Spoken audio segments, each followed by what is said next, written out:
Here's Sunday, chapter 17, entitled Sting.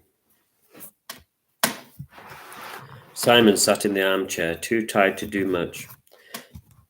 Sometimes he felt like running away, but he knew, but he had nowhere to run to.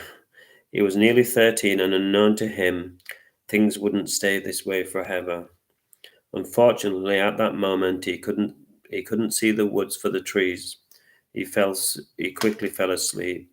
When he woke, the first thing he saw was his dad standing over him with a thick belt in his hand. Simon swallowed hard and tried to explain, but before he could, his dad ordered him to bend over. He waited with trepidation for the sting, and when it arrived, it was vicious and burning. Simon gasped, and before he could catch his breath, he was hit by another hard blow.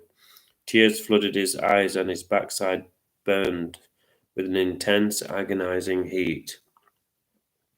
He thought it couldn't get any more painful, but it did, like a smouldering match. He blotted out the last blow, and all he could remember was his dad marching off to the pub. He had committed the sin of not cooking on time. In fact, he hadn't cooked at all.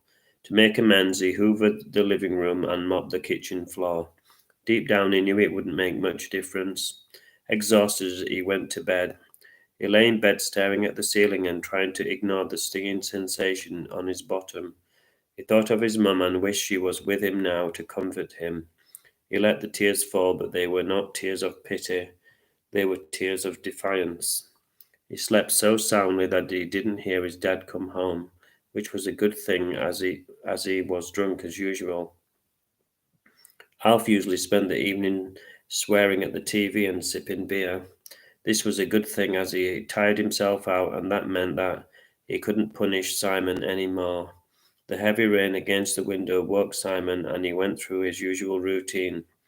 Though he felt a terrible sadness, he had developed a steel shell to protect himself. It was his only armor.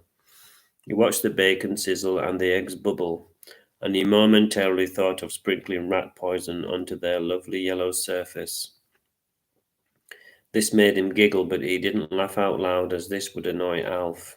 The only laughter that was allowed to ring out was when Alf was watching his rubbish TV programs. He liked cruel humour that derided people. He loved to put people down. It made him feel like he was superior. Although he didn't know Simon was the real hero of the house, Simon had a lion's heart, but he didn't know it.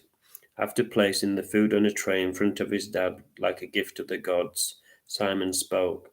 "Can I do my paper round, Dad?" he said casually. "Yes, get out of my sight," his dad answered helpfully. Simon was glad to oblige. I hope he chokes on his bacon, Simon thought as he left the house. He knew he couldn't retaliate physically, but he could mentally. He knew he had to stay strong just to survive. But without Sandy, he didn't think he would have the strength.